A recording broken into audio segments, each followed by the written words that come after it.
नमस्कार साथियों, स्वागत है आपका साइंस बाय राजकुमार पर। साथियों, एनसीईआरटी साइंस बैच की श्रृंखला में जो हमने स्टार्ट किया है, जिसके किसके लिए ये है, ये आपके लिए है ग्रुप डी और एनटीपीसी का जो एग्ज़ाम होने वाला है उसके लिए है। मैंने आपको हर बार बोला है कि जो भी प्रश्न साइंस का आ रहा है वो एनसीईआरटी से ही आएगा, समझ गए ना। इस बात को मैं बहुत बार बता चुका हूँ। तो इस श्रृंखला में हमने आपको बोला था कि 1 जनवरी से आपका क्लास हम स्टार्ट करेंगे। तो आज साथियों ये क्लास का तीसरा दिन है, 2 क्लास इसका हो चुका है।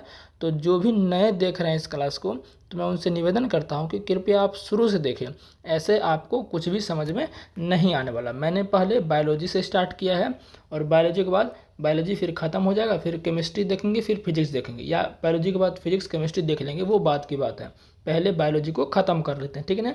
और आप लोग पूछते हैं कि जो है क्वेश्चन कैसे आएगा, तो मेरे भाई आपसे मैं बार बार बोल रहा हूँ एक चीज़ को कि आप पहले क्या करिए, सिलेबस ख़त्म करिए। इतना समझिए कि ग्रुप डी एग्ज़ाम से पहले, एनटीपीसी एग्ज़ाम से पहले मैं आपको साइंस की पूरी सिलेबस A to Z ख़त्म कर दूंगा। और जो हमसे शुरू से जुड़ा रहेगा, इतना समझिए उसका 25 में 25 साइंस है। 25 में एक नंबर भी कटने का नहीं है। 25 में 25 उसका एकदम 100% आएगा। इस बात की मैं एकदम गारंटी देता हूँ, आपको मोहर छाप के गारंटी देता हूँ, समझ गए। इसलिए आप शुरू से जुड़े रहिए। जो कंटेंट मैं दे रहा हूँ ये आपको कोई पेड बैच में वैसा नहीं पढ़ाएगा। मैं आपको एक्टिविटीज़ भी करा रहा हूँ, उससे प्रश्न आते हैं थोड़े से डिफिकल्ट टाइप के, और आप सोचते हैं अरे ये तो हमने पढ़ा ही नहीं, प्रश्न नहीं बनता है। तो एक भी प्रश्न हमसे बाहर नहीं जाने वाला है, समझ गए बात को ना। तो ज़्यादा नहीं बोलेंगे, और बाकी जो है चैनल को सब्सक्राइब कर लेना है, ठीक है ना। आज का एक कौन सा डे है, तीसरा क्लास है। प्लेलिस्ट इसका हमने स्पेशल बना दिया है, तो आप लोग जो है, अच्छा आप लोग के पास एक किताब होना चाहिए। ये किताब कौन सा, एनसीईआरटी का है। एनसीईआरटी किताब आप अपने नज़दीकी दुकान में से खरीद लीजिए, 9 और 10 दोनों खरीद लीजिए, समझ गए ना। बाकी टेलीग्राम आप ज्वाइन कर लीजिए क्लास के इन्फॉर्मेशन के लिए। टेलीग्राम का नाम क्या है, टेलीग्राम का नाम है मेरे भाई, सेम यही नाम है, साइंस बाय राजकुमार टेलीग्राम का नाम है, ठीक है मेरे भाई। तो ये आप जो है ज्वाइन कर लीजिएगा, ताकि यहाँ आपको सारी इन्फॉर्मेशन कि क्लास कब स्टार्ट होगा, किस चीज़ के बारे में, मतलब हर एक चीज़ जो इन्फॉर्मेशन है ना। क्योंकि मैं कमेंट का कितना जवाब दूंगा, है ना। जो आप कमेंट में क्वेश्चन पूछते हो, क्योंकि आप तो क्वेश्चन कमेंट में ही पूछ सकते हो और किसी से पूछ सकते नहीं, तो उसका जवाब मैं टेलीग्राम पर दे देता हूँ, ठीक है। तो खैर चलिए स्टार्ट करते हैं। तो ये हमने तीसरा क्लास है, तो ये सब हमने कर लिया था। तो दूसरा क्लास में हमने कहाँ तक एंड किया था, तो हमने जो है यहाँ क्रियाकलाप 5.2 भी देख लिया था। और जो साथियों हैं, हाँ यहाँ यहाँ आई थिंक यहाँ से होगा हमारा क्लास जो होगा आज स्टार्ट, यहाँ से होगा प्लाज्मा झिल्ली और कोशिका झिल्ली, यानी कि यहाँ से हमारा क्लास आज हम देखेंगे, ठीक है ना। प्लाज्मा झिल्ली का ही दूसरा नाम क्या है, कोशिका झिल्ली, इस बात को ध्यान रखना है। प्लाज्मा झिल्ली को ही क्या बोलते हैं, कोशिका झिल्ली। और कॉपी पेन लेके जरूर बैठना, इसका नोट्स साथियों मैं बाद में दूंगा आपको, ठीक है ना, पहले सिलेबस खत्म कर दो। प्लाज्मा झिल्ली का दूसरा नाम क्या है, कोशिका झिल्ली है, ठीक है ना। तो आइए समझते हैं ये क्या, इसके बारे में थोड़ा पढ़ते हैं, फिर मैं आपको इसको इमेज के यानी कि चित्र के माध्यम से बताऊंगा अच्छे से, है ना। 3D डायग्राम में मैं आपको बताऊंगा कोशिका झिल्ली के बारे में। पहले पढ़ते हैं इसके बारे में। यह कोशिका की सबसे बाहरी परत है। देखिए अभी हमने क्या देखा कि जो आपका ये आपका प्लाज्मा झिल्ली है, कोशिका की क्या है, सबसे बाहरी परत है। यानी अगर यहाँ पर मान चले साथियों कोशिका पता बनाए हम, तो इस कोशिका के बाहर एक परत होता है, उसको हम कोशिका झिल्ली कहते हैं। ये क्या क्या काम करता है, ये कोशिका को सुरक्षा प्रदान करता है। कोशिका को क्या करता है, सुरक्षा प्रदान करता है। ऐसा समझिए जो आप बदन पर, जो आप अपने शरीर पर कपड़े पहने हैं, कपड़ा क्या करता है, आपको धूप धूल ये सबसे बचाता है, सूर्य की किरणों से बचाता है, कपड़ा बचा रहा है ना। तो वही समझ लीजिए कपड़ा हमारा क्या हो गया, शरीर का बाहरी परत हो गया। सेम यहाँ आप समझ लीजिए कि कोशिका का बाहरी परत हो गया कोशिका झिल्ली, या इसी का दूसरा नाम है प्लाज्मा झिल्ली। बात क्लियर है, चलिए। अब फिर यहाँ कह रहा है यह कोशिका की सबसे बाहरी परत है, ये तो समझ चुके हैं, जो कोशिका के घटकों को बाहरी पर्यावरण से अलग करती है। देखिए कोशिका के घटक अभी मैंने आपको कल ही क्लास में बताया, इसलिए बोल रहे हैं कि जो नहीं देखा है तो शुरू से देखें। कोशिका घटक का मतलब क्या हो गया, कोशिकांग। क्या हो गया, कोशिकांग। यानी कि कोशिका के अंदर जो भी अंग है ना, उसे कोशिकांग कहेंगे या कोशिका के घटक कहेंगे। और बहुत सारे कोशिकांग जब मिलकर एक साथ कार्य करते हैं तो वो एक यूनिट का निर्माण करते हैं, एकक का निर्माण करते हैं, जिसे हम कोशिका कहते हैं। तो इस कोशिका के अंदर क्या साथियों, बहुत सारे क्या हैं, अंग हैं, बहुत सारे क्या है, अंग है। जब इलेक्ट्रॉन सूक्ष्मदर्शी की खोज हो गई 1940 में, किसने की थी, एमनॉल एवं इरस्का ने। तो उसके बाद कोशिका के अंदर जितने भी अंग थे उसका खोज जो है बहुत ज़्यादा आसान हो गया। तो इसके अंदर जो बहुत सारे अंग होते हैं, गोल्जी काय होते हैं, माइटोकॉन्ड्रिया होता है, इन सब के बारे में अभी धीरे धीरे हम पढ़ेंगे, समझ गए ना। गोल्जी का माइटोकॉम, लाइसोसोम, केंद्रक होगा, यहाँ पर ER होगा। तो जितने भी अंग हैं इन सबको कोशिकाओं कहते हैं, समझ गए ना। तो वो यहाँ पर बोल रहा है, तो कह रहा है कि यह कोशिका की सबसे बाहरी परत है जो कोशिका के घटकों को बाहरी पर्यावरण से अलग करती है। यानी कि ये कोशिका के अंदर ये पूरा अंग है, कोशिका के अंदर ये पूरा अंग है। तो कोशिका के बाहर जो जितने भी बाहरी पर्यावरण है, बाहरी पर्यावरण का मतलब हो गया कि जो कोशिका से अलग है, जैसे कि आपका आग, पानी, हवा है ना, मिट्टी, ये सब बाहरी पर्यावरण हो गया, समझ गए ना। तो इन सबको क्या करती है ये कोशिका झिल्ली, अलग करती है कोशिका के अंगों। यानी कि ये हो गया आपका क्या, ये हो गया कोशिका का परत, सॉरी कोशिका झिल्ली हो गया या प्लाज्मा झिल्ली। इसके बाहर जो भी चीज़ें हैं वो जो है इस कोशिका के अंदर जल्दी नहीं आ सकती। क्यों नहीं आ सकती? क्योंकि जो है कोशिका के बाहर कौन है, कोशिका झिल्ली है, समझ गए। अभी आगे इसको हम पूरा आपको डायग्राम 3D डायग्राम के माध्यम से समझाएंगे, पहले इसको पूरा पढ़ने दीजिए। फिर कह रहा है, अब इसको हम हटा देते हैं, ठीक है ना। अब यहाँ आगे पढ़ते हैं हम। यहाँ कह रहा है कि पर्यावरण से अलग करती है प्लाज्मा झिल्ली अथवा कुछ पदार्थों, अच्छा प्लाज्मा झिल्ली कुछ पदार्थों को अंदर अथवा बाहर आने जाने देती है। यानी कि साथियों ये जो हमने यहाँ पर डायग्राम आपके लिए बनाया था, ये इसके बाहर क्या था, प्लाज्मा झिल्ली है, और इसके अंदर क्या है, बहुत सारे अंग हैं। कोशिका के अंदर क्या है, बहुत सारे अंग हैं जिसे कोशिकाओं कहते हैं। तो ये जो प्लाज्मा झिल्ली या कोशिका झिल्ली है, ये क्या करती है, यहाँ क्या बोल रहा है, कुछ पदार्थों को अंदर अथवा बाहर आने जाने देती है। यानी कि कोशिका के अंदर मान चलिए कोई भी चीज़ है, मान चलिए कोशिका के अंदर बहुत सारे अंग हैं या इसके अंदर बहुत अंग है, तो मान चलिए इसके कोशिका के अंदर से कोई चीज़ बाहर जा रहा है या कोशिका के बाहर से कोई चीज़ अंदर आ रहा है, यानी कि कोशिका के अंदर से बाहर जा रहा है या इसके अंदर आ रहा है, तो ये कौन डिसाइड करेगा, कौन आने जाने देगा, यानी कि आवागमन का कार्य कौन करेगा यहाँ पर, ये करेगा कोशिका झिल्ली। बात समझ में आया। यानी कि कोशिका के अंदर से अगर कोई चीज़ बाहर जा रहा है या कोशिका के बाहर से कुछ अंदर आ रहा है, तो ये चीज़ को डिसाइड कौन करता है, कोशिका झिल्ली या प्लाज्मा झिल्ली करता है। समझ गए ना बात को। आगे बढ़ते हैं, फिर ये क्या कह रहा है इसको हम देखते हैं, ठीक है। यहाँ हम पढ़ते हैं आगे। अब ये देखिए कह रहा है साथियों, अंदर बाहर आने जाने देते हैं, यह अन्य पदार्थों की गति को भी रोकती है। यानी कि अन्य पदार्थ का मतलब कोई दूसरा पदार्थ हो गया है ना, अन्य पदार्थ मतलब कोई दूसरा पदार्थ हो गया, उसके गति को रोकती है। यानी कि कोई चीज़ बाहर है ना, कोई चीज़ बाहर है, जो चीज़ अंदर आने का उसको ज़रूरत नहीं है लेकिन वो अंदर आना चाहता है, गति करके आएगा ना। मान चलिए भाई यहाँ पर कोई पदार्थ है ना, ये कोशिका के अंदर आना चाहता है, लेकिन ये चीज़ें अच्छी नहीं है कोशिका के अंगों के लिए, तो इस चीज़ को जो क्या करेगा, कोशिका झिल्ली अंदर आने नहीं देगा। तो गति मतलब ये कोशिका के अंगों, जो अन्य पदार्थ की गति को भी रोकती है। कौन, कोशिका झिल्ली। बात क्लियर है। आगे बढ़ें। अब यहाँ आगे कह रहा है, कोशिका झिल्ली को इसलिए क्या कहते हैं, वर्णात्मक पारगम्य झिल्ली कहते हैं। देखिए अब यहाँ पर बहुत इंपॉर्टेंट पॉइंट आ रहा है कि कोशिका झिल्ली को हम क्या कहते हैं, वर्णात्मक पारगम्य झिल्ली। अब पूरा हम हटा देते हैं। देखिए यहाँ वर्णात्मक लिखा है, लेकिन आप याद रखिएगा चयनात्मक। क्या याद रखिएगा, चयनात्मक। नोट कर लीजिए कॉपी में इसको। वर्णात्मक लिखा है लेकिन आप क्या याद रखिएगा, चयनात्मक याद रखिएगा, ठीक है ना।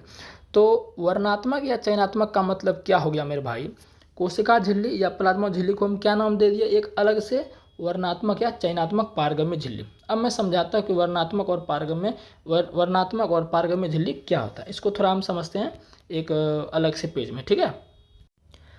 तो हम समझेंगे जो हमने अभी आपको बोला कि वर्णात्मक पारगम्य क्या होता है। देखिए ध्यान से साथियों, हम यहाँ पर थोड़ा सा झिल्ली के बारे में देखते हैं। झिल्ली साथी बेसिकली आपका 3 प्रकार का होता है। क्या होता है, 3 प्रकार का होता है। एक आपका होता है पारगम्य झिल्ली। क्या होता है, पारगम्य झिल्ली, ठीक है। इसको ध्यान से सुनिएगा। झिल्ली कितने प्रकार का होता है, पारगम्य झिल्ली होता है। अच्छा झिल्ली का मतलब क्या, झिल्ली का मतलब सिंपल सी बात है, लेयर, कि कोई चीज़ बाहर जा सके अंदर आ सके, सिंपल आपका झिल्ली हो गया। एक होता है पारगम्य झिल्ली। दूसरा आपका होता है साथियों अर्ध पारगम्य झिल्ली। क्या होता है, अर्ध पारगम्य झिल्ली होता है, ठीक है। दूसरा आपका क्या होता है, अर्ध पारगम्य झिल्ली होता है। और एक तीसरा आपका बच जाता है, साथियों अपारगम्य झिल्ली। क्या हो जाता है, अपारगम्य झिल्ली, है ना। ये 3 प्रकार के साथियों झिल्लियाँ होती है। अब तीनों क्या क्या इनका यूज है, इनको देखते हैं। सबसे पहले देखिए कि ये जो साथियों आपका है पारगम्य जो है, पारगम्य झिल्ली का मतलब क्या होगा। देखिए पार लिखा है, पार का मतलब क्या हो गया कि पूरा आर पार हो जाना। जैसे कि मान लीजिए आप छकना देखें ना, चाय जो जिससे चाय हम छानते हैं, तो चाय का छकना जो साथियों होता है, अगर उससे हम पानी को छानेंगे, उससे क्या करेंगे, अगर पानी को छानेंगे तो वो आपका क्या होगा, पानी पूरा आर पार चला जाएगा कि नहीं चला जाएगा, तो बोलेगा चले जाएगा। तो जो आपका छकना हो गया वो साथियों क्या हो गया, एक तरह से पानी के लिए वो आपका पारगम्य झिल्ली होगा। यानी कि पारगम्य झिल्ली का मतलब सिंपल आपको समझना है कि ऐसा झिल्ली जिससे जो है कोई भी चीज़ आर पार चले जाए। तो मैंने आपको यहाँ पर छकना का एग्जांपल लिया है, लेकिन छकना यहाँ पर करेक्ट एग्जांपल नहीं हो, क्योंकि छकना से सिर्फ हम पानी को ही छान रहे हैं। अगर वही छकना को हम साथियों अर्ध पारगम्य झिल्ली सॉरी, अगर छकना से हम चाय को छाने, छकना से अगर चाय को छाने तो क्या होगा, सिर्फ चाय जो है आपका दूध वाला पार्ट वो ही सिर्फ नीचे गिरेगा और जो उसमें चाय पत्ती है वो उसके ऊपर रह जाएगा। तो यानी कि कुछ चीज़ें ही आर पार हो सके। तो मैं आपको फिर से बताता हूँ, पारगम्य झिल्ली का मतलब हो गया जिससे पूरा चीज़ें जो है आर पार हो जाए, जो भी विलयन हम छान रहे हैं उससे पूरा आर पार हो जाए, उसे पारगम्य झिल्ली कहते हैं। और अर्ध पारगम्य का मतलब क्या हो गया, देखिए अर्ध का मतलब आधा होता है, यानी कि आधा चीज़ ही जो है, आधा चीज़ ही जो है, आधा आधा चीज़ बाहर जा पाएगा, पूरा नहीं जा पाएगा। जैसे छकना में अगर हम चाय को छानते हैं तो चाय का दूध वाला पार्ट बाहर चले जाएगा और आपका जो है क्या कहते हैं, जो चाय पत्ती वाला पार्ट है वो ऊपर चला जाएगा। यानी कि कुछ ही चीज़ें बाहर जा पा रही है, छन पा रहा है, उसे अर्ध पारगम्य झिल्ली कहते हैं। और एक होता है अपारगम्य झिल्ली। अपारगम्य झिल्ली का मतलब हो गया ऐसा झिल्ली जिससे कोई भी पदार्थ छन ना सके, कोई भी पदार्थ उससे बाहर ना जा सके, क्योंकि नाम है अ का मतलब, ये जो अ है ना, इसका मतलब निगेटिव वर्ड होता है। अ का मतलब क्या होता है, निगेटिव वर्ड, यानी कि नहीं, यानी कि पारगम्य नहीं, यानी कि जिससे कोई भी पदार्थ आर पार ना जा सके उसे अपारगम्य झिल्ली कहते हैं। लेकिन ये तीनों तो हमने समझ लिया, लेकिन उसमें क्या था, उसमें एक वर्ड और लगा था चयनात्मक। क्या लगा था साथियों, चयनात्मक लगा था। चयनात्मक या आप कह सकते हैं वर्णात्मक। देखिए चयनात्मक का मतलब क्या है, चयनात्मक मतलब चयन करना, सेलेक्ट करना। चयन का मतलब क्या है, चयन करना, सेलेक्ट करना। तो उसमें लगा था चयनात्मक पारगम्य झिल्ली, यानी कि पारगम्य का मतलब क्या हो गया, आर पार पूरा चले जाए। चयना पारगम्य का मतलब क्या है, आर पार पूरा चले जाए। लेकिन अगर पारगम्य के पीछे अगर हम चयनात्मक वर्ड लगा दें तो क्या हो जाएगा, चयनात्मक पारगम्य झिल्ली हो जाएगा। यानी कि चीज़ें तो आर पार पूरी चली जा रही है, लेकिन वही चीज़ें आर पार जा रही है जिनको सेलेक्ट किया जा रहा है, फालतू चीज़ें नहीं।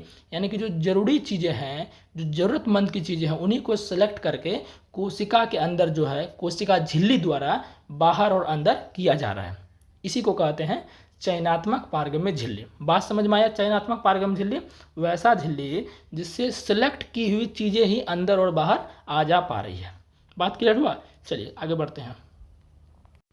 तो वही यहाँ पर साथियों बोल रहा है, इसलिए इसे क्या कहते हैं, वर्णात्मक, या वर्णात्मक का दूसरा नाम क्या है, इसी का दूसरा नाम है साथियों चयनात्मक। तो वर्णात्मक पारगम्य झिल्ली। तो बोलेगा कि कोशिका झिल्ली को या प्लाज्मा झिल्ली को हम क्यों कह रहे हैं वर्णात्मक पारगम्य झिल्ली या चयनात्मक पारगम्य झिल्ली, क्योंकि ये कोशिका के अंदर जो है, मान चलिए कोशिका है, इसके बाहर क्या है, एक झिल्ली है, इस कोशिका के अंदर क्या आएगा और क्या इसके अंदर से जाएगा, ये चीज़ें कौन निर्धारित करेगा, ये चीज़ें निर्धारित करेगा आपका ये कोशिका झिल्ली। यानी कि ये सिलेक्ट करता है कि क्या कोशिका के अंदर बाहर, मान चलो यहाँ पर जो है, यहाँ पर बहुत सारे कण है, कोशिका के बाहर जो है बहुत सारे कण है।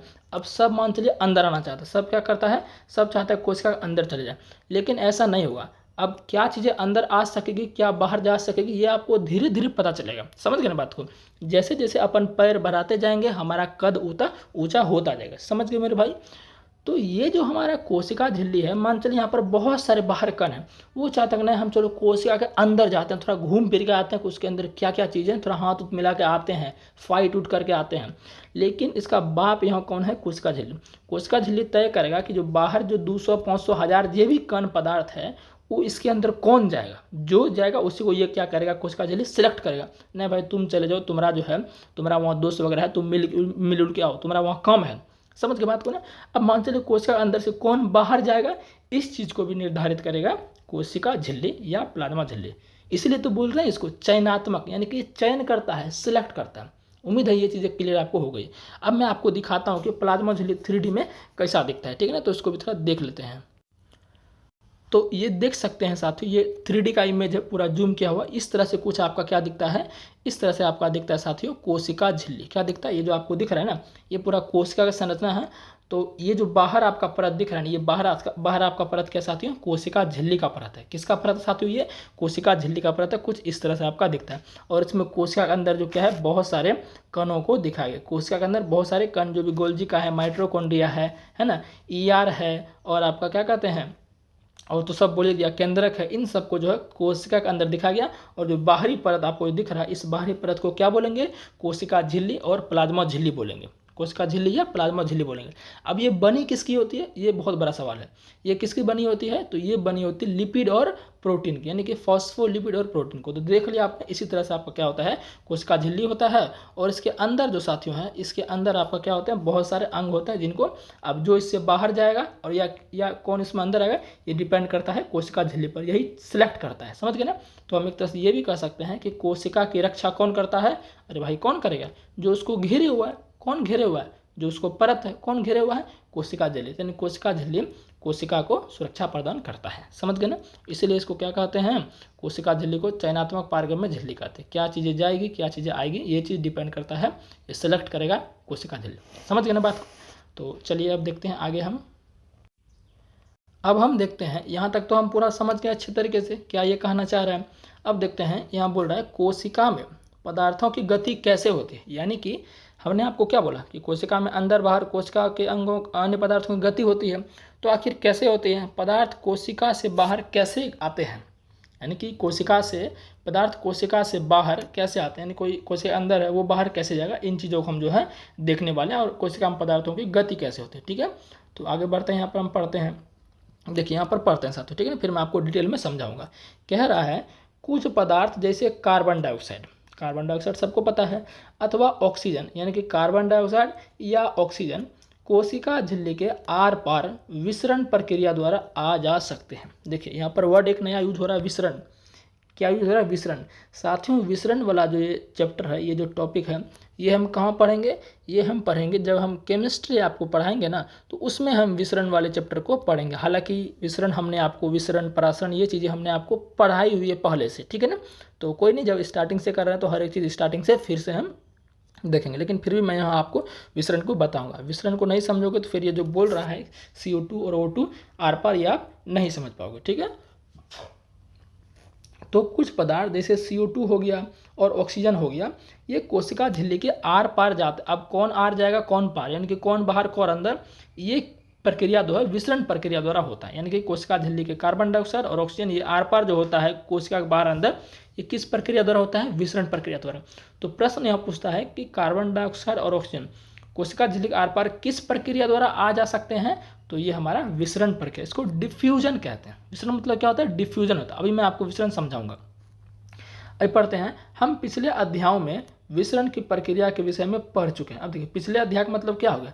ये जो पहला चैप्टर इसका ना, ये तो चूंकि बायोलॉजी NCERT में 5वां नंबर से स्टार्ट हुआ है, और जो पहला चैप्टर हमारा है हमारे परिवेश के पदार्थ, हालांकि डिटेल हमने पढ़ाया हुआ है, एक ही वीडियो में खत्म किया हुआ, ठीक है ना। तो उसमें ये चीज़ के बारे में बताया गया। हमने देखा कि पदार्थों की गति उच्च सांद्रता से निम्न सांद्रता की ओर होती है। यानी कि ये विसरण के बारे में बोलना चाह रहा है कि विसरण एक ऐसा वर्ड है, एक ऐसा प्रोसेस है जिसमें जो पदार्थों की गति होती है ना, वो कहाँ से कहाँ तक होती है? उच्च सांद्रता से निम्न सांद्रता की ओर होती है। अब मैं थोड़ा सा आपको विसरण 1 मिनट समझाना चाहता हूँ, ठीक है ना साथियों। मैं आपको विसरण समझाना चाहता हूँ कि विसरण आखिर क्या होता है। इसको डिफ्यूजन इंग्लिश में कहते हैं। इस बात को आपको ध्यान रखना है कि विसरण प्रक्रिया में क्या होता है साथियों, इसमें होता है उच्च सांद्रता से निम्न सांद्रता की ओर पदार्थों की गति होगी। उच्च से निम्न सांद्रता की ओर गति होगी। इसको प्रैक्टिकल्स के माध्यम से समझते हैं।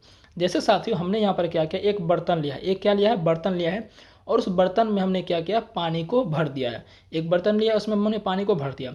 अब इसमें हम क्या करेंगे? हम नील समझते हैं ना, नील कैसा होता है? ब्लू कलर का होता है। नील आपका कैसा होता है? ब्लू कलर का होता है। अब नील का साथियों क्या करेंगे? 1-2 ड्रॉप इसमें हम गिराएंगे। 1-2 ड्रॉप क्या करेंगे? इसमें हम गिराएंगे। तो मान चलिए नील का बूंद है, ये नील का आपका बूंद है, 1 ड्रॉप इसमें हम गिरा दिए। किसमें गिरा दिए? हम पानी में गिरा दिए। तो यहाँ ध्यान से देखिएगा, जब नील के 1 ड्रॉप को, चलो 2-3 ड्रॉप गिरा दे, कितना गिराते? 2-3 ड्रॉप नील को हम गिरा दे। ये जो बना है ड्रॉप है ना, बूंद समझिए। तो नील के 3 बूंद हम क्या किए? पानी से भरे बर्तन में डाल दी। तो होगा क्या? तो बोलेगा तो बिल्कुल बात सही है सर, होगा क्या? सिंपल है, ये पूरा नील जो है इसमें आ जाएगा और पूरा पानी में ये फैल जाएगा।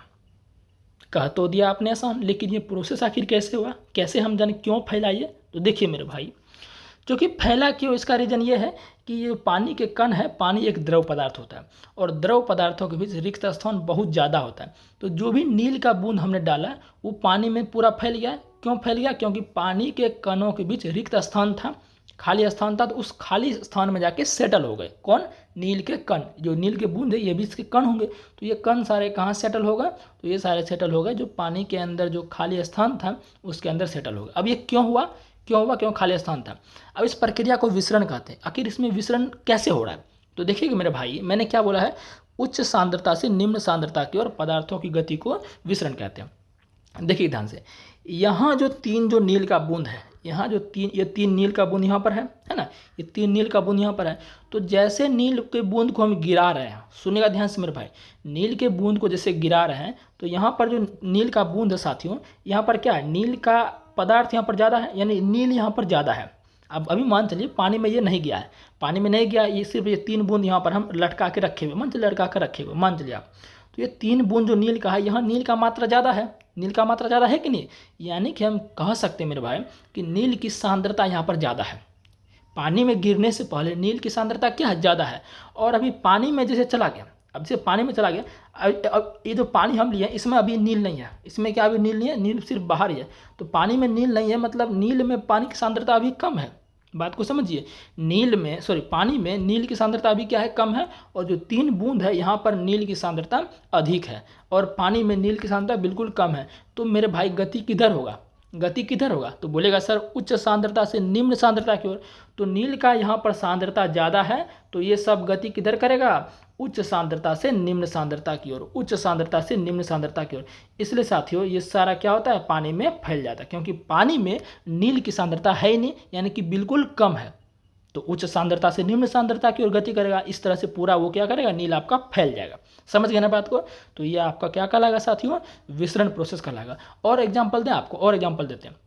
जैसे देखिए मेरे भाई कि जब आप सब्जी बनाते हैं, कोई भी एकदम महकता हुआ पदार्थ बनाते हैं, जैसे कि सुगंध, बढ़िया सुगंध, चलिए सब्जी ही ले लेते हैं। सब्जी अगर आप बनाते हैं तो उसका कितना अच्छा सुगंध आता है। जब गरम गरम रहता है, जब कढ़ाई का थाली हटाइएगा तो एकदम भाप निकलेगा, वो क्या है? सुगंध है। तो वो एक तरह से गैस है, वो एक तरह से क्या है मेरे भाई? गैस है। तो अब सुगंध आ रहा है सब्जी का, हम मान चलिए जहाँ पर सब्जी बन रहा है ना, उससे क्या है हम कि 10 मीटर दूर खड़े हैं। 10 मीटर क्या साथियों? दूर खड़े हैं। तो 10 मीटर मेरे भाई दूर खड़े हैं, तो फिर भी हमें सब्जी का सुगंध हमारे नाक में पता चल जाता है, नाक में पता चल जाता है। क्यों चला पता है आपको? चूंकि यहाँ भी देखिए उच्च सांद्रता से निम्न सांद्रता की ओर गति है। अब मैं इसको पूरा हटा देता हूँ, ठीक है ना, हटा देता हूँ। देखिए मैं क्या बोल रहा हूँ आपको कि सब मान लीजिए आपका कढ़ाई है, ठीक है ना, ये आपका साथियों क्या कढ़ाई है, ठीक है, ये आपका कढ़ाई है, इसमें सब्जी आपका बन रहा है, और सब्जी बन रहा है तो उससे क्या निकल रहा है? भाप निकल रहा है। ये आपका क्या निकल रहा है? भाप निकल रहा है। और एक व्यक्ति है जो कि यहाँ पर खड़ा है, एक व्यक्ति जो कि यहाँ पर पूरा खड़ा है, ठीक है साथियों, ये व्यक्ति पूरा यहाँ पर एक खड़ा है। इसको क्या पता चल जाता है? ये सब्जी के सुगंध का पता चल जाता है। कैसे पता चला? ये सुगंध आया होगा इसके नाक में, तभी तो पता चला ना, ऐसे तो पता नहीं चलेगा। तो यहाँ भी मेरे भाई विसरण की प्रक्रिया हो रहा है। बोलिए कैसे? बताइए। देखिए यहाँ जो सब्जी का जो गंध निकल रहा है, गैस निकल रहा है, यहाँ पर क्या है? गैस की सांद्रता ज़्यादा है। अरे भाई यहाँ पर गैस की सांद्रता क्या ज़्यादा है? अब जहाँ सब्जी बन रहा है वहाँ जो भाप निकल रहा है, वहाँ पर ज़्यादा भाप निकलेगा, मतलब वहाँ गैस, भाप मतलब गैस, भाप मतलब गैस, तो उसकी सांद्रता वहाँ पर क्या है? ज़्यादा है। अब आपको पता है कि कोई भी चीज़ गति करता है उच्च सांद्रता से निम्न सांद्रता की ओर। तो यहाँ से ये पदार्थ क्या होगा? हवा के माध्यम से, अब इसके पास क्या होगा? हवा होगा। तो हवा के माध्यम से ये चीज़ें क्या होगी? मिक्स हो जाएगी। तो गैस जो है ये सारे हवा, अब हवा गति करती रहती है, हमारे आसपास हवा थोड़ी स्थिर रहती है, वो तो गति करती रहती है। तो ये क्या करेगा साथियों? ये जो गैस था आपका, ये हवा में मिश्रित हो जाएगा। हवा में क्या होगा? मिश्रित हो जाएगा। जैसे हमने अभी देखा कि नील क्या था? वो द्रव था, पानी भी द्रव था, तो दोनों मिश्रित हो गए ना, मिश्रित होकर विसरण की प्रक्रिया को बताया उन्होंने। अब यहाँ पर भी जो है भाप हमारा सब्जी का गैस है, और ये वायु भी क्या? गैस है। तो यहाँ पर एक ज़्यादा सांद्रता है, तो ये क्या होगा? निम्न सांद्रता की ओर गति करेगी। तो ये क्या होगा? सिर्फ इस व्यक्ति की ओर नहीं, ये पूरा चारों ओर जो है फैल जाएगा। किसके माध्यम से? हवा में मिश्रित होकर माध्यम से ये क्या होगा? फैल जाएगा। तो इस तरह से ये साथियों यहाँ पर ज़्यादा सांद्रता थी, ये निम्न सांद्रता की ओर गति करेगा। अब इस व्यक्ति के पास क्या थी? इस व्यक्ति के पास क्या थी? सुगंध बिल्कुल कम था, यानी कि इसके पास निम्न सांद्रता थी। किसकी? इस सब्जी के गैस की, सब्जी के भाप की, सब्जी के सुगंध के। तो इस सब्जी का भाप जो है उच्च सांद्रता से निम्न सांद्रता की और हवा के माध्यम से इस व्यक्ति के पास आ जाएगा। तो ये भी यहाँ पर विसरण की प्रक्रिया हुई। आई होप कि आप जो है विसरण की प्रक्रिया समझ पाएँ। ओवरऑल एक बार और फिर बताते हैं। विसरण की प्रक्रिया में क्या होगा? जहाँ ज़्यादा पदार्थ है वो किधर जाएगा? कम पदार्थ की ओर जाएगा। जहाँ ज़्यादा पदार्थ है वो पदार्थ कम पदार्थ की ओर जाएगा। सिंपल बात है, यानी उच्च सांद्रता से निम्न सांद्रता की ओर। समझ गए विसरण प्रक्रिया को? आगे बढ़ते हैं अपने आप टॉपिक पर। तो वही यहाँ पर साथियों कह रहा है, अब इसको थोड़ा मैं पढ़ के आपको अच्छे से समझ आ जाएगा। कह रहा है कुछ पदार्थ जैसे कार्बन डाइऑक्साइड हो गया तथा ऑक्सीजन हो गया कोशिका झिल्ली के आर पार विसरण प्रक्रिया द्वारा आ जा सकते हैं। हम पिछले अध्याय में इस विसरण की प्रक्रिया के बारे में भी पढ़ चुके हैं। हमने देखा है कि पदार्थों की गति उच्च सांद्रता से निम्न सांद्रता की ओर होती है, जो कि मैंने आपको बता दिया। कुछ इसी प्रकार साथियों कोशिका में होती है। कुछ इस प्रकार किस में होती है? कोशिका में होती है। अभी जो मैंने आपको दिखाया कोशिका में तो नहीं दिखाना, वो मैंने आपको अलग चीज़ें करके दिखाया। अब कोशिका में भी विसरण की प्रक्रिया होती है। कैसे? उदाहरण के लिए जब कुछ पदार्थ जैसे CO2 मतलब कार्बन डाइऑक्साइड, जो एक कोशिकीय अपशिष्ट है, ध्यान से सुनिएगा, CO2 क्या है? कोशिकीय अपशिष्ट है। अपशिष्ट शब्द का मतलब होता है बेकार चीज़ें, गंदी चीज़ें जो हमें नहीं चाहिए। अपशिष्ट बोलिए, अवशिष्ट बोलिए, एक ही बात है। उत्सर्जी पदार्थ बोलिए, एक ही बात है। तो जो चीज़ें हमें नहीं चाहिए उसे अपशिष्ट पदार्थ बोलते हैं। कचरा वगैरह ये सब क्या है? अपशिष्ट बोलते हैं ना। तो CO2 जो है हमारे शरीर को नहीं चाहिए, इसलिए इसको क्या कह दे रहे हैं? कोशिकीय अपशिष्ट, यानी कि कोशिका को नहीं चाहिए और जिसका निष्कासन आवश्यक है। अब कोशिकीय अपशिष्ट है, इसका निष्कासन क्या? निष्कासन मतलब अरे भाई भगाओ इसको, हटाओ यहाँ से। तो CO2 का निष्कासन क्या है? आवश्यक है, जरूरी है। कोशिका में एकत्र हो जाती है तो उसकी सांद्रता बढ़ जाती है। अब ये CO2 क्या है साथियों? कोशिका में एकत्र हो जाती है। अब बोलोगे कोशिका में CO2 एकत्र आखिर हो कैसे जाती है? ये भी आपका बड़ा सवाल होगा कि क्यों हो जाती है। तो मैं आपको बताना चाहता हूँ साथियों, जब हम भोजन करते हैं ना, तो भोजन जैसे मान चलिए हमने चावल खाया, क्या खाया साथियों? चावल खाया, रोटी खाया, तो इन सब में क्या होता है मेरे भाई? कार्बोहाइड्रेट होता है। तो जब इनका जब पाचन प्रक्रिया होता है ना, तो पाचन प्रक्रिया में ये क्या होता है? जटिल अणु से सरल अणु में टूटते हैं। यानी कि चावल में जो कार्बोहाइड्रेट होता है वो एक जटिल अणु है, उसको हमारी कोशिका पचा नहीं सकती है।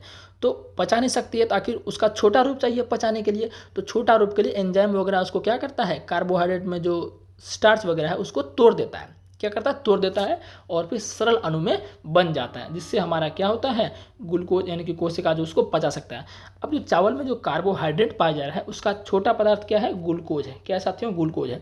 तो ग्लूकोज यानी कि ग्लूकोज का फॉर्मूला मेरे भाई होता है, थोड़ा इधर देखते हैं कहीं स्पेस है कि हाँ, यहाँ देखते हैं स्पेस थोड़ा है। ग्लूकोज का जो सूत्र होता है वो होता है C6H12O6, ये ग्लूकोज का सूत्र होता है। तो जो हमने भोजन खाया उसका सबसे छोटा रूप क्या टूटा? ग्लूकोज टूटा।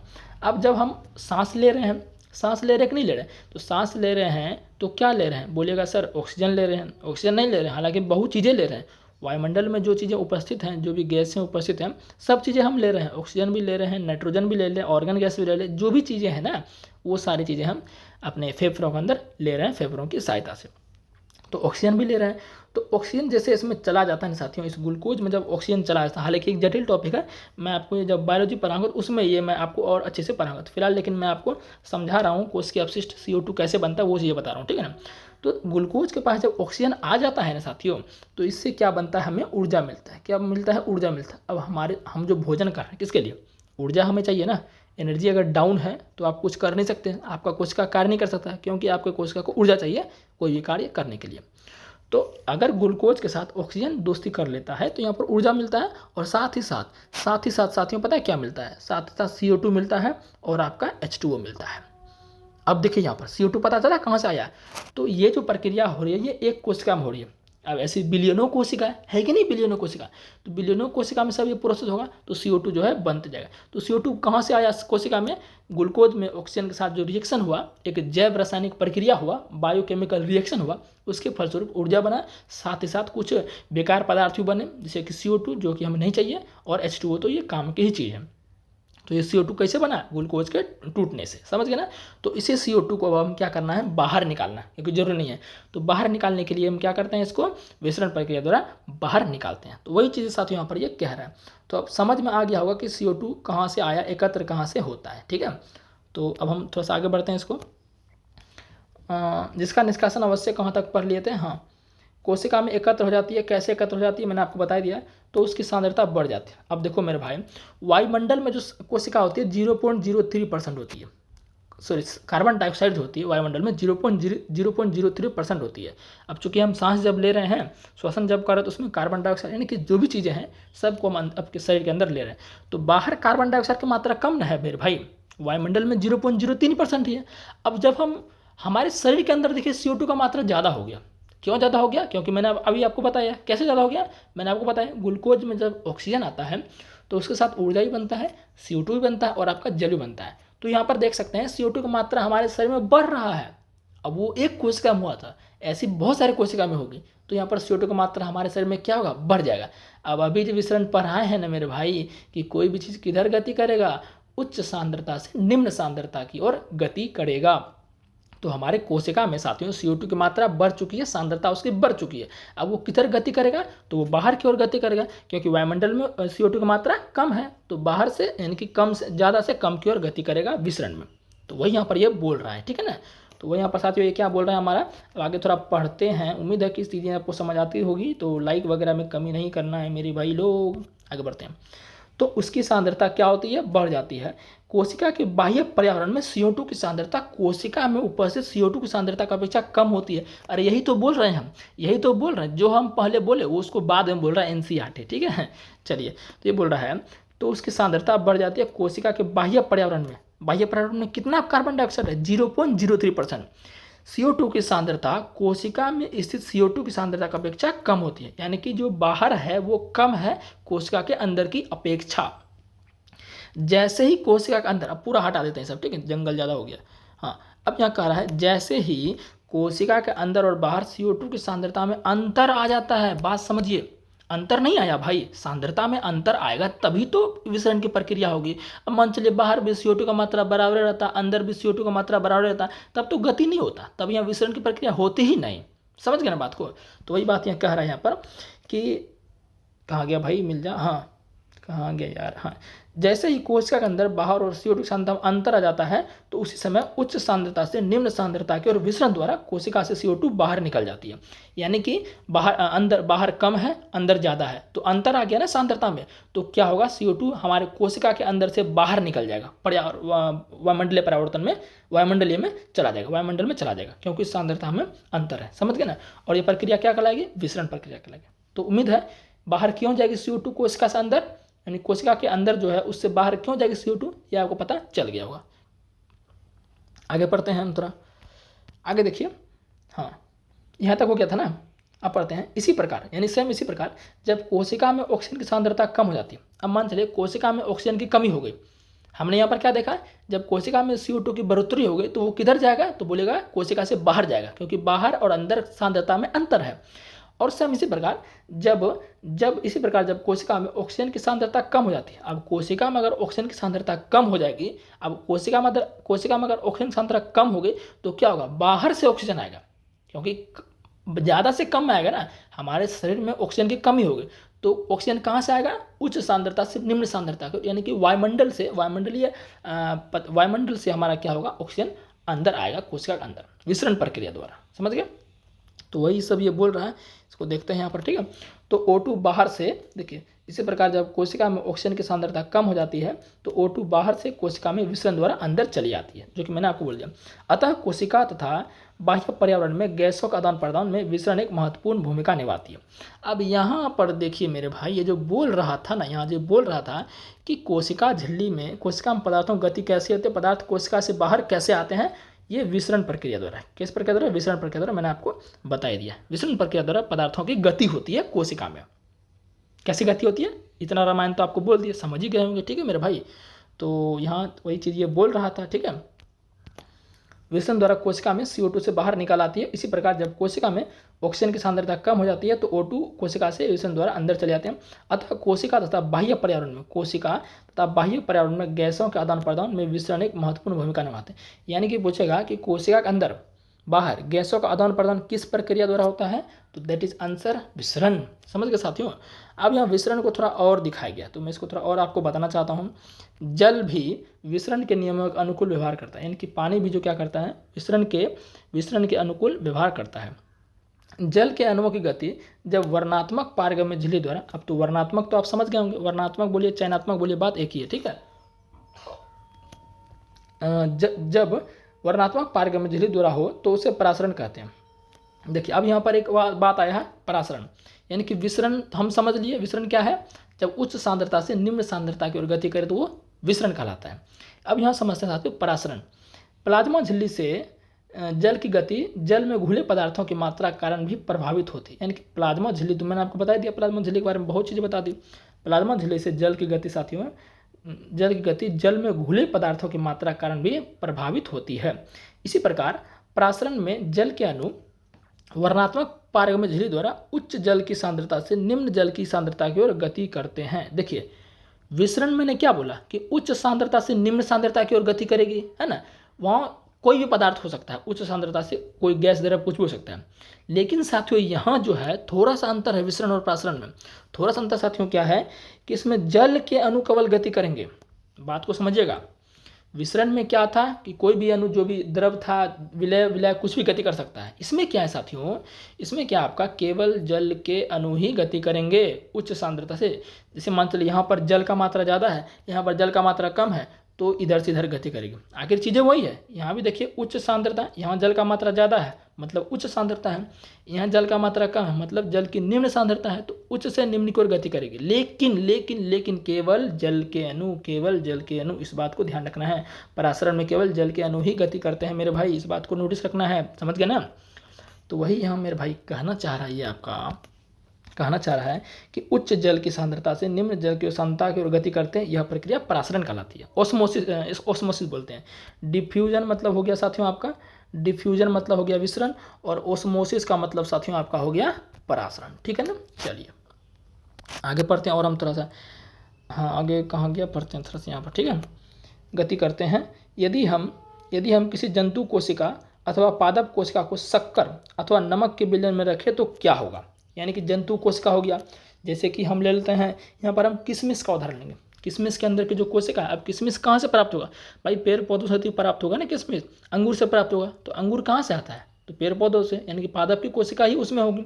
तो जंतु कोशिका अथवा पादप की कोशिका, जंतु कोशिका मतलब क्या हो गया, जंतु कोशिका मतलब आपका जैसे कि आपका जंतु कोशिका बोल सकते हैं आपसे अंडा हो गया, है ना। अंडा का हो गया आपका, वो क्या है, अंडे की जो कोशिका होगी वो जंतु की कोशिका होगी, और जो पादप की कोशिका जैसे किशमिश की कोशिका होगी। ठीक है, यदि जंतु कोशिका अथवा पादप कोशिका को शक्कर अथवा नमक के विलयन में रखे तो क्या होगा। तो यहाँ पर बोल रहा है कि जंतु कोशिका अथवा पादप कोशिका को शक्कर अथवा नमक के विलयन में रखे तो क्या होगा। तो देखते हैं यहाँ पर देखते हैं साथियों। ठीक है ना, यदि कोशिका को तनु विलयन वाले माध्यम अर्थात जल में शक्कर अथवा नमक की मात्रा कम और जल की मात्रा ज़्यादा है में रखा जाता है तो जल परासरण विधि द्वारा कोशिका के अंदर चला जाएगा।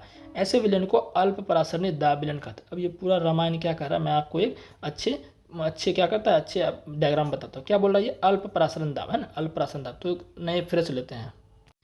जैसे आप यहाँ पर देखिएगा कि हमारे पास हमने 2 बर्तन लिया है, एक में है, दोनों में पानी ही है, सॉरी एक में हमने लिया है, चलिए मैं आपको बात बताता हूँ एक में हमने क्या लिया, पहले यहाँ समझ ही लेते हैं। देखिए यहाँ हमारे पास क्या है, किशमिश है। किशमिश क्या साथियों, पादप कोशिका है। ठीक है ना।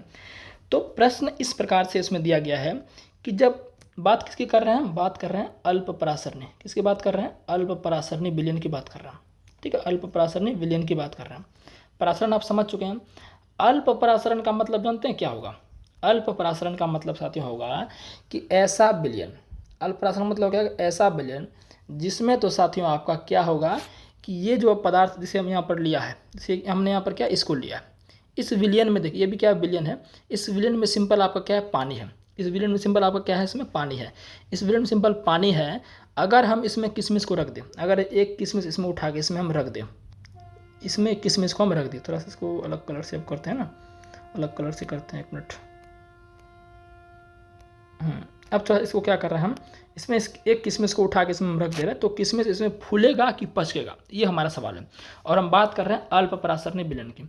तो एक बात ध्यान रखिएगा कि अल्प परासरणी विलयन में अगर हम किशमिश को रखते हैं तो किशमिश साथियों क्या होगा, फूल जाएगा। किशमिश क्या होगा साथियों, फूल जाएगा।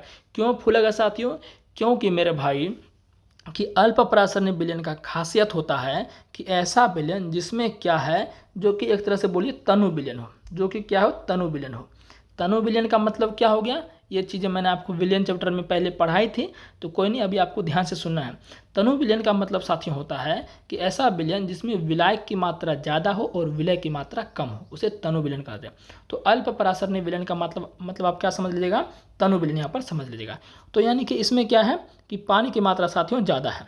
तनु विलयन का मतलब क्या हो गया, विलायक ज़्यादा है, और विलायक कौन होता है, जो विलियन में ज़्यादा होता है, और विलियन में ज़्यादा कौन होगा, तो बोलिएगा सर पानी ही ज़्यादा होगा, सिंपल सी बात है। तो ये अल्प परासरणी विलयन यानी कि पानी की मात्रा ज़्यादा है, तनु विलयन ये है। अब इसमें हम किशमिश को रख दे रहे हैं, किशमिश को क्या कर रहे हैं, रख दे रहे हैं। तो किशमिश जो इसमें रख दे, जो किशमिश को रख दे रहे हैं, किशमिश फूल जाएगा। किशमिश क्या होगा, फूल जाएगा। अब क्यों फूलेगा, इसका रीज़न मैं आपको बताता हूँ साथियों। फूलने का रीज़न सिंपल है कि जो किशमिश साथियों है ना, किशमिश के अंदर भी कुछ ना कुछ पानी होगा। अरे होगा कि नहीं, किशमिश के अंदर, किशमिश की कोशिकाओं के अंदर कोशिका रस होगा ना मेरे भाई, कोशिका द्रव होगा कि नहीं होगा, उसी का बात यहाँ चल रहा है। तो किशमिश के अंदर जो साथियों, किशमिश के अंदर जो पानी है वो क्या है साथियों, सांद्र विलयन है। वो साथियों आपका क्या है, सांद्र विलयन है। और सांद्र विलयन है, सांद्र विलयन का मतलब क्या हो गया, यहाँ पर मैंने अभी आपको तनु विलयन बताया। तनु विलयन बताया मतलब क्या है कि जिसमें पानी की मात्रा ज़्यादा हो उसे तनु विलयन कहेंगे। और सांद्र विलयन का मतलब क्या है, इसमें पानी की मात्रा कम हो उसे सांद्र विलयन कहेंगे। तो किशमिश को जब इसमें हम रख देंगे तो किशमिश फूल जाएगा। क्यों फूलेगा, क्योंकि साथियों मैंने अभी आपको बताया ना, परासरण क्या होगा, पानी की गति होगी। किसकी गति होगी, पानी की गति होगी केवल। पानी मतलब विलायक, पानी मतलब विलायक, तो केवल विलायक की ही गति होगी। यानी कि मेरे भाई पानी उच्च सांद्रता से, जहाँ पानी की मात्रा ज़्यादा होगा वो कम पानी वाले मात्रा में जाएगा। तो विलयन में तो पानी की मात्रा ज़्यादा है क्योंकि तनु विलयन है, और किशमिश के अंदर साथियों पानी की मात्रा कम है। तो साथियों जैसे ही इस कोशिका के अंदर डालते हैं तो पानी का विलयन जो साथियों है तनु विलयन है, इससे सारा पानी निकल के किस में चला जाएगा, कोशिका के अंदर चला जाएगा। क्योंकि कोशिका जो किशमिश की कोशिका है उसके अंदर पानी की मात्रा कम है, उसके अंदर पानी की मात्रा क्या है, कम है, इसलिए वो क्या होगा, अब पानी कोशिका किशमिश के अंदर जाएगा तो किशमिश फूल जाएगा। तो क्यों फूलेगा मैंने आपको बता दिया, क्योंकि यहाँ पर परासरण का क्रिया हो रहा है। और कौन सा विलयन में, अल्प परासरणी विलयन। उम्मीद है ये चीज़ें आप समझ गए होंगे। अब इसी तरह साथियों अल्प परासरणी मैंने आपको बताया, यानी कि अल्प परासरणी विलयन में कि जंतु कोशिका या पादप कोशिका को रखेंगे तो वो क्या होगी, फूलेगी। वो क्या होगी, फूलेगी, ठीक है ना। अब हम दूसरा बात करते हैं, अब हम क्या करते हैं, दूसरा बात करते हैं, ठीक है ना। अब हम ले लेते हैं यहाँ पर समपरासरणी विलयन ले लेते हैं। क्या ले लेते हैं, समपरासरणी विलयन ले लेते हैं, ठीक है ना। समपरासरणी विलयन ले लेते हैं। समपरासरणी विलयन का मतलब क्या हो गया कि ऐसा विलयन जिसमें कोशिका के अंदर का विलयन और अब जो हमने बाह्य विलयन लिया दोनों का मात्रा क्या हो, बराबर हो। यानी कि अब यहाँ पर क्या है साथियों, अब फिर से यहाँ पर हम किशमिश को ले रहे हैं, फिर से एक किशमिश को यहाँ साथियों हम ले रहे हैं और इसको इसमें क्या कर रहे हैं, किशमिश को हम डुबा रहे हैं। तो समपरासरणी विलयन में किशमिश की आकृति में, किशमिश के जो है ना उसमें कोई परिवर्तन नहीं दिखेगा, ना ही वो फूलेगा ना ही वो पचकेगा। किसमें, समपरासरणी। सम मतलब बराबर, यानी कि परासरण की क्रिया साथियों यहाँ पर नहीं होगी। परासरण की क्रिया या विसरण की क्रिया कब होती है, जब सांद्रताओं में अंतर हो। जब सांद्रताओं में अंतर ही नहीं रहेगा तो ना ही विसरण की क्रिया होगी ना ही परासरण की क्रिया होगी, सिंपल सी बात है। तो यहाँ पर जो विलयन हमारा है समपरासरणी विलयन है, मतलब कि ये भी मान चलिए यह भी आपका सांद्र विलयन हो गया, सांद्र विलयन हो गया, और जो किशमिश के अंदर है वो भी आपका सांद्र विलयन है। दोनों का विलयन बराबर है, मात्राओं में बराबर है, सांद्रताओं में कोई अंतर नहीं है। तो भाई ना ही किशमिश से पानी निकल कर पानी विलयन में आएगा, ना ही विलयन से पानी आपका किशमिश के अंदर जाएगा, क्योंकि सांद्रता बराबर है। इसलिए इसमें किशमिश की आकृति में कुछ परिवर्तन नहीं होगा, ना ही फूलेगा ना ही पचकेगा, कुछ भी नहीं होगा, समझ गए ना। तो ये आपका समपरासरणी विलयन है। अब एक और होता है अति परासरणी विलयन, तो उसको भी हम देख लेते हैं। अब हम बात करते हैं अति परासरणी विलयन। किसकी बात कर रहे हैं, अति परासरणी विलयन। अति परासरणी विलयन इसमें क्या होगा, इसमें मैं आपको बताता हूँ, ठीक है ना। अति परासरणी विलयन में, अति परासरणी विलयन का मतलब क्या होगा कि जिसमें साथियों जो आपका है किशमिश आपका क्या होगा, पचक जाएगा। अगर इसमें हम किशमिश को रखेंगे या किशमिश यहाँ पर पादप कोशिका हो गया या जंतु कोशिका को रखेंगे, कोई भी कोशिका को रखेंगे इसमें, तो वो कोशिका क्या होगी, पचक जाएगी, सिकुड़ जाएगी। क्या होगी, सिकुड़ जाएगी। क्यों सिकुड़ेगी, क्योंकि साथियों यहाँ पर क्या है साथियों कि अति परासरणी विलयन में क्या होता है कि ये जो विलयन हमारा है, ये जो विलयन होगा ये सांद्र विलयन होगा। किसके अपेक्षा, कोशिका के अंदर जो विलयन है। यहाँ पर जो किशमिश लिया ना साथियों, इसके अंदर मान चलिए कि तनु विलयन है। क्या है साथियों, तनु विलयन। अब तनु विलयन का मतलब क्या हो गया, तनु विलयन का मतलब क्या हो गया कि कोशिका के अंदर पानी की मात्रा ज़्यादा हो गई। यहाँ पर किशमिश के अंदर जो है पानी की मात्रा ज़्यादा हो गई, और जो हमने विलयन लिया है अति परासरणी विलयन, उसमें क्या है, उसमें पानी की मात्रा कम हो गई। तो अभी हमने बताया है ना परासरण में कि पानी की मात्रा जहाँ ज़्यादा है वहाँ से उठकर जाएगा कम वाले जगह में। तो किशमिश में पानी की मात्रा ज़्यादा है यहाँ पर इस कंडीशन में, तो किशमिश से पानी निकल के हमारा इसमें चला जाएगा। किसमें, जो हमारा विलयन लिए, क्योंकि उसमें पानी की मात्रा कम है। तो जब किशमिश से सारा पानी निकल के इसमें चला जाएगा तो किशमिश क्या होगा भाई, पचक ही जाएगा ना। किशमिश क्या होगा, पचक ही जाएगा, और ये तब तक जाता जाएगा जब तक कि दोनों सांद्रताओं में बराबर ना, दोनों सांद्रता बराबर ना हो जाए। तो समझ गए ना बात। तो उम्मीद है कि ये तीनों समपरासरण, अतिपरासरण, अल्पपरासरण। तो ध्यान रखना है कि अल्पपरासरण में कोशिका क्या होगी, अगर रखेंगे विलयन में तो अल्पपरासरण में कोशिका फूल जाएगी, यानी किसमिस फूल जाएगी, और समपरासरण में कोई परिवर्तन देखने को नहीं मिलेगा, अतिपरासरण में पचक जाएगी। बात क्लियर है। वही चीज़ ये किताब में बोल रहा है, तो उसको मैं पढ़ के दिखाया था, बाकी ये चीज़ें पूरा आप समझ गए। अब मैं पढ़ के दिखाता हूँ पूरा आपको। देखिए वही चीज़ यहाँ पर जो ये बोल रहा है, यदि कोशिका को तनु विलयन वाले माध्यम में, तनु विलयन मैंने आपको बता दिया जिसमें पानी की मात्रा ज़्यादा हो, अर्थात जल में शक्कर अथवा नमक का मात्रा कम और जल की मात्रा ज़्यादा। देखिए तनु विलयन मतलब जल की मात्रा ज़्यादा, यहाँ पर ये ऐसे बोल रहा है साथियों, शक्कर नमक क्या बोल रहा है इसको मैं बताता हूँ। तो पानी लिया इसमें, ठीक है ना, इसमें क्या क्या है, जल में शक्कर अथवा नमक, शक्कर डाल दीजिए विलय के रूप में या नमक डाल दीजिए, दोनों को कम मात्रा में रखना है, पानी की मात्रा ज़्यादा रखना है, तभी तो तनु विलयन बनेगा ना। तो तनु विलयन में रखा गया है तो जल परासरण विधि द्वारा कोशिका के अंदर चला जाएगा। मैंने आपको बताया क्योंकि इसमें क्या पानी की मात्रा ज़्यादा है, और इसमें किसमिस को रखे थे, किसमिस के अंदर पानी कम था, तो जल इससे क्या होगा, निकल कर किसमिस में चला जाएगा, तो किसमिस फूल जाएगा। मैंने आपको बता दिया, इसे अल्प परासरणिता विलयन कहते हैं, ठीक है। और आगे यहाँ पढ़ते हैं, और भी ये बोल रहा है, और देखिए जल के अणु कोशिका झिल्ली के दोनों ओर आवागमन करने के लिए स्वतंत्र होते हैं, यानी कि जल का अणु जो है कोशिका झिल्ली के दोनों ओर आवागमन करने के लिए स्वतंत्र होते हैं। यानी कि ये कहने का मतलब क्या है कि जब जो विलयन में हम कोशिका को रखे थे, किसमिस को रखे, यानी कि इसमें किसमिस से भी पानी आ सकता है और विलयन से भी पानी कोशिका में किसमिस में जा सकता है, यानी कि दोनों ओर आवागमन के लिए फ्री। तभी तो एक स्थिति में कोशिका पचक जाती है, एक स्थिति में कोशिका फूल जाती है, वही बात यहाँ पर ये कह रहे हैं, ठीक है। लेकिन कोशिका के अंदर जाने वाले जल की मात्रा कोशिका से बाहर आने वाले जल की मात्रा से अधिक होगी। देखिए लेकिन कोशिका के अंदर जाने वाले जल की मात्रा, जो कोशिका के अंदर जल की मात्रा जाएगा ना, कोशिका के अंदर जाने वाले जल की मात्रा कोशिका से बाहर आने वाले जल की मात्रा से अधिक होगा। यानी कि अब सिंपल सी बात है भाई, किसमिस उतना तो पानी नहीं होगा, उतना पानी होगा कि नहीं होगा, तो किसमिस के अंदर जो पानी है और जो विलयन के अंदर पानी है, विलयन के अंदर पानी ज़्यादा होगा कोशिका के अंदर की अपेक्षा, वही ये कह रहा है। इस प्रकार शुद्ध परिणाम यह होगा कि जल कोशिका के अंदर आ गया, इससे कोशिका फूलने लगेगी। यानी कि ये वही बात यहाँ बोल रहा है, अल्प परासरणी के बारे में ये बोल रहा है, जो कि मैंने आपको पहले ही क्लियर एंड कट कर दिया है, ठीक है। अब ये दूसरा कंडीशन देखिए क्या बोल रहा है। दूसरा कंडीशन बोल रहा है, यदि कोशिका को ऐसे माध्यम विलयन में रखा जाए जिसमें बाह्य जल की सांद्रता कोशिका में इसे जल की सांद्रता के ठीक बराबर हो। मैंने आपको बोल ही दिया ना भाई, जैसे मान चलिए विलयन था आपका, ठीक है ना, इसमें ये पानी था, ठीक है ना, और इसमें किसमिस को रख दिए, तो किसमिस में जो पानी है और इसमें जो पानी है दोनों की मात्रा में दोनों मात्रा बराबर है, तो ना ही कोशिका से यानी किसमिस से अंदर बाहर आएगा, ना ही विलयन से अंदर जाएगा कोशिका में, तो यानी कि इसमें कोई प्रक्रिया परासरण क्रिया होगी ही नहीं। तो वही ये बोल रहा है यहाँ पर, सांद्रता के ठीक बराबर हो तो कोशिका झिल्ली से जल में कोई शुद्ध गति नहीं होगी, ऐसे विलयन को समपरासरी विलयन कहते हैं। मैंने आपको बता दिया, इसमें किसमिस ना ही फूलेगा ना ही पचकेगा, जैसा का तैसा रह जाएगा। आगे बढ़ते हैं। जल कोशिका झिल्ली के दोनों ओर आता जाता है, लेकिन जल की मात्रा जो अंदर गई है उतनी ही बाहर आ जाती है, यानी कि जो अंदर गई है साथी वही क्या आती है, बाहर आ जाती है। इस प्रकार व्यापक रूप से जल की कोई गति नहीं हुई है, इसलिए कोशिका के माप में कोई परिवर्तन नहीं आया। यानी कि ये देखिए, और कोई क्या पॉइंट बोल दिया है कि जो समपरासरी विलयन है उसके दोनों ओर अंदर आता जाता है, यानी कि ये कह रहा है कि यहाँ पर ये विलयन हमारा है, इसमें पानी था, इसमें क्या था साथियों, इसमें आपका पानी था, ठीक है ना, इसमें पानी था और इसमें किसमिस के अंदर रखा है, तो ये कह रहा है कि दोनों की तो सांद्रता बराबर है, विलयन से भी पानी आपका किसमिस में गया और किसमिस से भी पानी आपका विलयन में आया, यानी कि दोनों बराबर मात्रा में गया, तो कहाँ से परिवर्तन देखने को मिलेगा, यानी ओवरऑल बात ये वही कह रहा है, ज़्यादा घुमा फिरा के, ठीक है ना, जो कि मैंने आपको पहले ही बता दिया। अब यहाँ देखते हैं, ठीक है ना। अब तीसरा कंडीशन क्या है हमारा, यदि कोशिका के बाहर वाला विलयन, यानी कोशिका के बाहर वाला विलयन अंदर के घोल से अधिक सांद्र हो तो जल परासरण द्वारा कोशिका से बाहर आ जाएगा। क्या है, कोशिका के बाहर वाला विलयन, कोशिका के बाहर वाला विलयन मतलब क्या कि जो हम विलयन लिए हैं, जो हम विलयन यहाँ पर लिए हैं, ये क्या हो, अधिक सांद्र हो। क्या हो, अधिक सांद्र का मतलब क्या हो गया कि पानी कम है, सांद्र का मतलब गाढ़ा होता है, गाढ़ा मतलब क्या, उसमें पानी कम है, यही चीज़ है ना, तो ये आपका क्या है, गाढ़ा है यानी कि सांद्र है। अब इसमें किसमिस जो रखे हैं इसके अंदर पानी की मात्रा ज़्यादा है। यदि कोशिका के बाहर वाला विलयन अंदर के घोल से अधिक सांद्र हो तो कोशिका के अंदर कम सांद्र है और कोशिका के बाहर ज़्यादा सांद्र, वही ये कह रहा है, तो जल परासरण द्वारा कोशिका से बाहर आ जाएगा।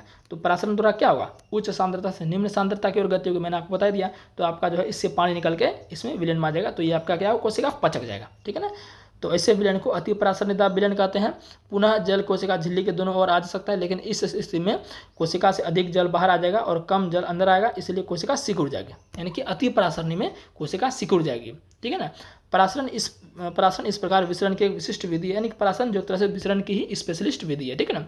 इसमें वर्णात्मक पारगम्य झिल्ली द्वारा गति होती है। आओ निम्नलिखित क्रियाकलाप करेंगे। देखिए अब जो यहाँ पर जो है क्रियाकलाप 5.3 दिया जा रहा है ना, तो इसको हम क्या करेंगे साथियों, कल देखेंगे। क्लास ऑलरेडी आपका लंबा हो चुका है, उम्मीद है आज का क्लास आपको अच्छा लगेगा। कल से हम देखेंगे 5.3। तो आज हमने विसरण और पराशरण को देखा अच्छे से, और कल भी हम विसरण पराशरण को थोड़ा और क्रियाकलाप के माध्यम से समझेंगे, ठीक है ना। बाकी साथियों अपना प्यार सपोर्ट बनाए रखें, बाकी हम आपके लिए जिंदाबाद है, ठीक है ना। तो चैनल को लाइक सब्सक्राइब शेयर जरूर करिए अपने दोस्तों के पास, इसको शेयर जरूर करिए। इतना अच्छा कंटेंट मिल रहा है तो आप शेयर नहीं कर रहे हैं तो जरूर शेयर कीजिए, ठीक है ना। तो मिलते हैं नेक्स्ट क्लास में, तब तक के लिए बाय बाय।